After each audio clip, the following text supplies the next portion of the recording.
صباح الخير أو مساء الخير على حسب وقت ما بتشوفوني، كل سنة وانتم طيبين. لو عايزين تعملوا أحلى بيتي فور وأحلى من المحلات، يلا بينا نشوف مقاديره عاملة ازاي، وأنا متأكدة إن كنتوا هتعتمدوها ومش هتعملوا غيرها. أول حاجة جبنا للكيلو دقيق هنا 750 جرام زبدة أو سمنة، و200 جرام سكر. 200 جرام حوالي كوباية من كوبايات الشاي المج العادي. زي ما انتم شايفين كده، طلعنا الزبدة أو السمنة من التلاجة، بتكون متلجة ما تكونش سايحة، وضربناها مع السكر. هنا هنبقى محضرين 3 أصفر بيض وبيضة كاملة. بعد ما ضربنا السكر بالسمنة كويس جدا وخليناه كريمي، هنبتدي نحط بيضة بيضة، وأول ما تختفي نبتدي إن احنا نضرب تاني. بعد ما نضرب نبتدي نحط بضاية تاني. زي ما انتم شايفين، طالما بيض يبقى فانيليا.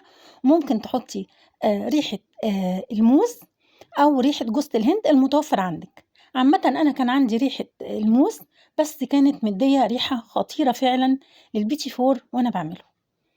زي ما انتم شايفين، حطينا الدقيق شوية شوية. بنبتدي إن احنا نحط شوية دقيق ونقلب واحدة واحدة كده لغاية ما نكمل بقية كيلو الدقيق.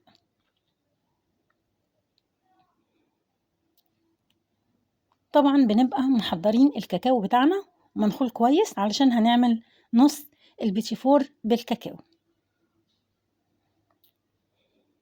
ابتديت اقلبه زي ما انتم شايفين كده كويس، وابتديت اجيب القمع العادي. بصوا زي ما انتم شايفين كده، واعمل كذا شكل منه. طبعا هكون محضره الفرن ان هو يبقى ساخن كويس على درجه حراره 180. بصوا بقى، القمع العادي جدا عملنا منه كذا شكل. هنا البيتي فور الابيض العادي اللي بالفانيليا، وهنبتدي بقى ان احنا نجيب العجينة التانية علشان نعمله بالكاكاو. زي ما انتم شايفين، قمع بسيط جدا هيعمل لنا كذا شكل. هنا هنجيب الكاكاو ونحطه على بقية العجينة زي ما انتم شايفين، ولو لقيناها نشفت حاجة بسيطة ممكن نحط معلقتين مية. بصوا بقى شكله عامل ازاي بالكاكاو، في منتهى الجمال. وهنبتدي بقى نحطه في الفرن عشان يستوي.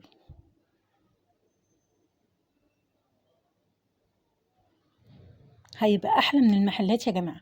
هنا بقى كان عندي فرمسل، وكان عندي جوز الهند. هنا عندك لو مربى او عندك عسل ابيض مفيش مشاكل، المهم اي حاجه تلزق في بعض كده زي ما انتم شايفين.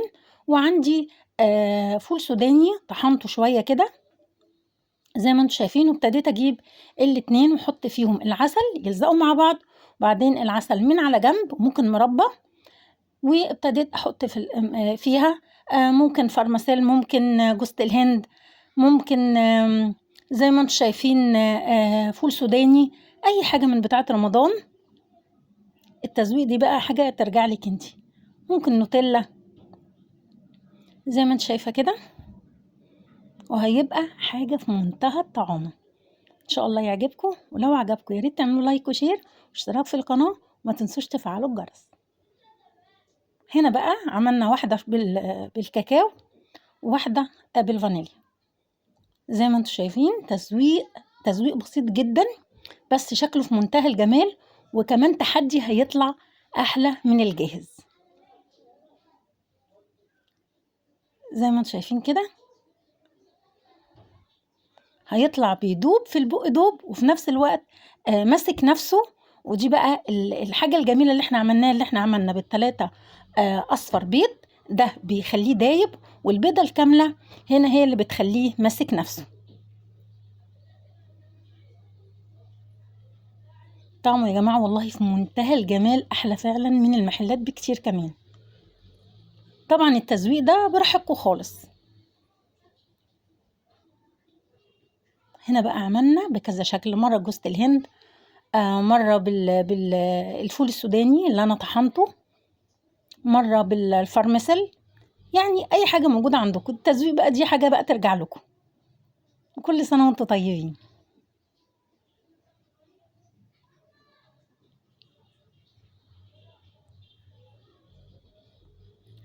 ايه رأيكم بقى؟ بصوا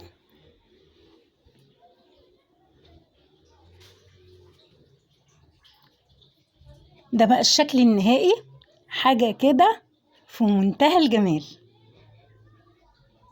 بصوا بقى المنظر رهيب، آخر طعم.